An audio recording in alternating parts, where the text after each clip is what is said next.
Hello, everybody, and welcome to the very first episode of Reviewcast.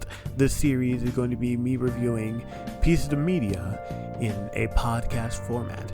Now, today, the thing we're going to be reviewing is a movie I watched literally last night and bawled my fucking eyes out at. And that movie is my very first Studio Ghibli film, which is Grave of the Fireflies.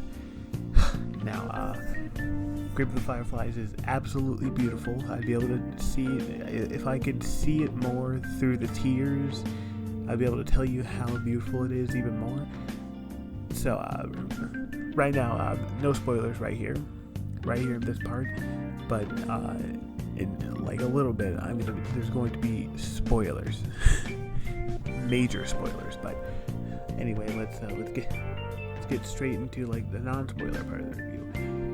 This movie is sad as fuck. So basically, it's like it shows Japan during World War II, just like the what's it called? Civilians. That's it.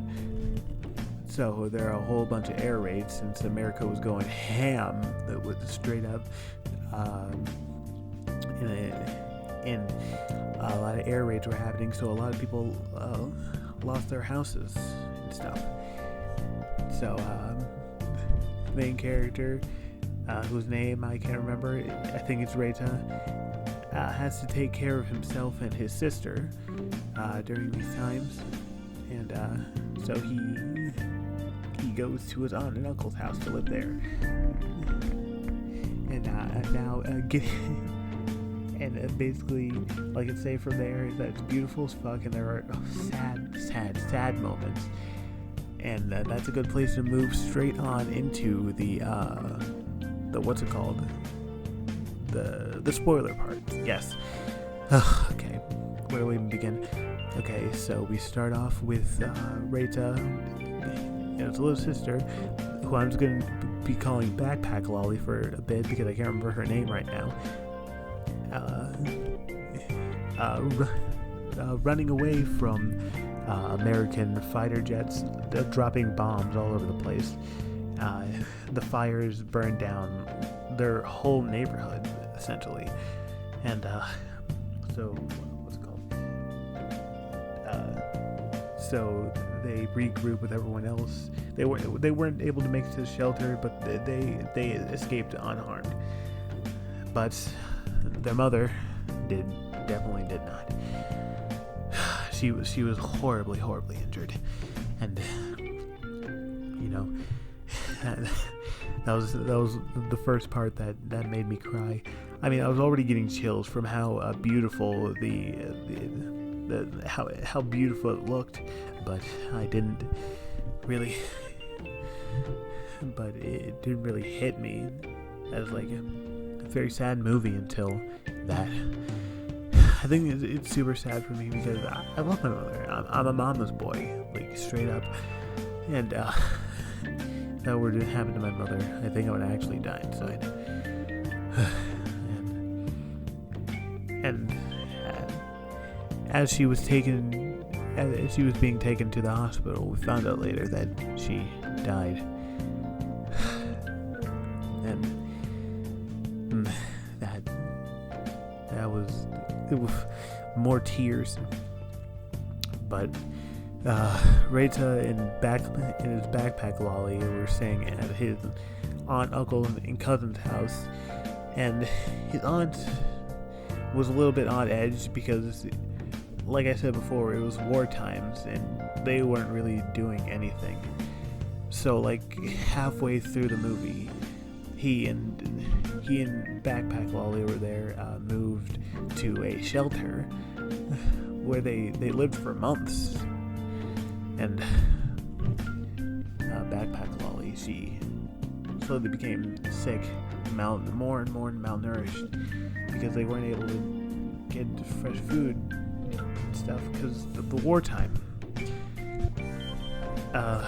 Later, Reita takes his sister to the doctor, and because like I said before, she was sick, and even the doctor said that she was very malnourished.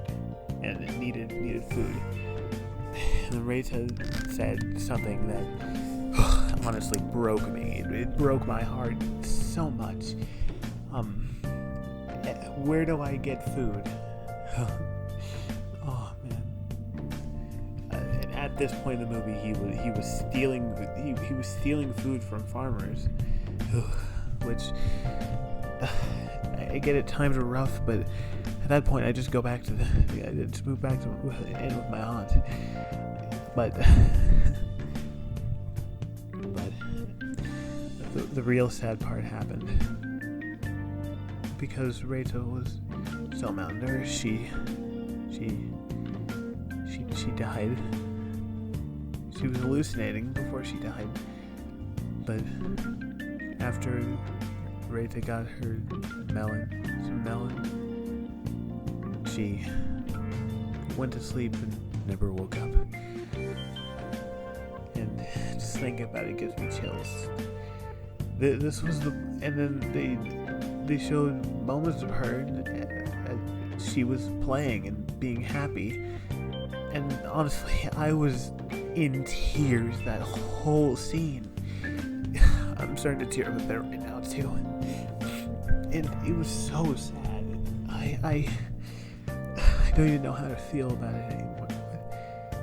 I just wanted to get it off my chest so I could stop thinking about it for a bit. But this movie is amazing. It's so good. It was the first movie that ever made me cry. Like, actually. Well, she and like halfway through the movie, I realized what the fireflies symbolized, because there were so many fireflies in the movie, and the fireflies were meant to be people, I think, because whenever they caught all those fireflies and they all died, and the little sister went to go bury all the fireflies, two red glowing fireflies were hanging together, were flying around together in the shelter. So it's kind of like those two. That's why I feel like that was the symbolism with the fireflies. And and I want to talk about Studio Ghibli's art style. It's so simple. It's so simple that you can use it to convey such complex emotions, and it's so beautiful. And I'm kind of tearing up thinking about it, but goddamn, was that a fucking movie? Oh man, it was just like a punch to the stomach, and I let it happen. But I guess it's self-inflicted. I did go to the tearjerker section in Hulu. But anyway, I hope you guys liked this. If you did, like, subscribe, share this with a friend, comment down below other things you would like, other like shows and stuff you would like me to review. Because like honestly, I kind of want to watch. Because I'll watch some. What's it called? I want to watch a comedy anime after this, since I'm like really sad right now.